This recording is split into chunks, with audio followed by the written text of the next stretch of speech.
हम जिन सोर्सेस को देख रहे हैं वो पिछले 24 घंटों की 3 ऐसी कहानियों से जुड़े हैं जो हमें रुककर सोचने पे मजबूर कर देती हैं। कानपुर, जयपुर और भोपाल।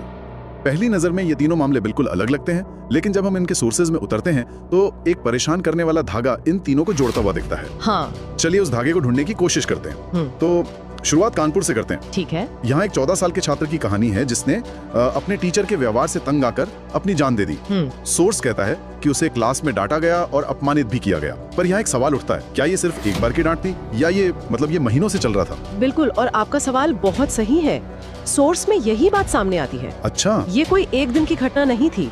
रिपोर्ट में इसे लगातार मौखिक आक्रमणता कहा गया है। लगातार? हाँ, इसका मतलब है कि बच्चे को बार बार ये महसूस कराया जा रहा था कि वो किसी काम का नहीं है। मनोवैज्ञानिक तौर पर देखिए, इस तरह का लगातार मानसिक हमला किसी भी युवा के आत्मविश्वास को पूरी तरह खत्म कर सकता है। तो ये सिर्फ डांट नहीं, ये पहचान पर हमला है। बिल्कुल, पहचान पर हमला। पहचान पर हमला। और जयपुर वाले मामले में तो ये हमला दोस्तों की तरफ से हुआ, जो शायद सबसे ज्यादा चुभता है। हाँ। वहाँ एक 16 साल के छात्र को उसके दोस्ती बुली कर रहे थे, सोशल मीडिया पर उसका मजाक उड़ा रहे थे। और यहाँ सोर्स में एक चौंकाने वाली परत है। क्या? रिपोर्ट के मुताबिक जो बुलिंग करने वाले छात्र थे वो खुद भी किसी न किसी तरह के अकादमिक या पारिवारिक दबाव में थे। अच्छा। ये हर्ट पीपल वाला क्लासिक पैटर्न है। मतलब जख्मी लोग ही दूसरों को जख्म देते हैं। ये उनके बर्ताव को सही तो नहीं ठहराता, पर नहीं, बिल्कुल नहीं, लेकिन ये बताता है कि ये समस्या कितनी गहरी और आपस में उलझी हुई है। हमारे पास टीचर का दबाव है, दोस्तों का दबाव है, और भोपाल का तीसरा मामला एक अलग ही तरह के बोझ की तरफ इशारा करता है। एक 17 साल की छात्रा,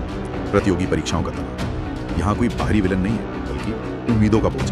और भोपाल वाले मामले में सोर्स एक टर्म इस्तेमाल करता है, पेरेंटल एस्पिरेशनल प्रेशर, यानी माता पिता की उम्मीदों का दबाव। हाँ, और ये सिर्फ अच्छी उम्मीदें नहीं है। ये एक ऐसी स्थिति है जहाँ बच्चे की पहचान, उसका वजूद पूरी तरह से उसके एकेडमिक प्रदर्शन से जोड़ दिया जाता है। मतलब अगर तुम सफल नहीं हुए तो तुम कुछ भी नहीं हो। बिल्कुल। ऐसे में असफलता सिर्फ एक नतीजा नहीं रहती, वो अपनी पहचान का खत्म हो जाना लगने लगती है। तो इसका निचोड़ क्या है? ये तीनों कहानियां असल में एक ही हैं। कानपुर में एक टीचर ने कहा तुम नाकारा हो, जयपुर में दोस्तों ने दिखाया तुम हमारे लायक नहीं हो, और भोपाल में सिस्टम ने महसूस कराया अगर तुम सफल नहीं हुए तो तुम्हारा कोई वजूद नहीं है। सही बात है। तीनों में एक ही संदेश छिपा है, तुम काफी नहीं हो। बिल्कुल सही, और यही वो धागा है जो इन तीनों को जोड़ता है। हाँ, सोर्स का मुख्य बिंदु किसी एक को दोषी ठहराना नहीं है, बल्कि इस चुप्पी के कल्चर पर सवाल उठाना है। वो पूछ रहे हैं कि हम अपने बच्चों से बात करना कब शुरू करेंगे। एक छोटी सी बातचीत, एक बार बस पूछ लेना कि तुम सच में कैसा महसूस कर रहे हो, ये किसी की दुनिया बदल सकता है। और इसी सोच के साथ हम श्रोताओं के लिए एक सवाल छोड़ जाते हैं। अगर हमारे समाज में क्या कर रहे हो पूछने जितना ही नॉर्मल कैसा महसूस कर रहे हो पूछना हो जाए, तो कितनी खामोश चीखें सुनी जा सकेंगी।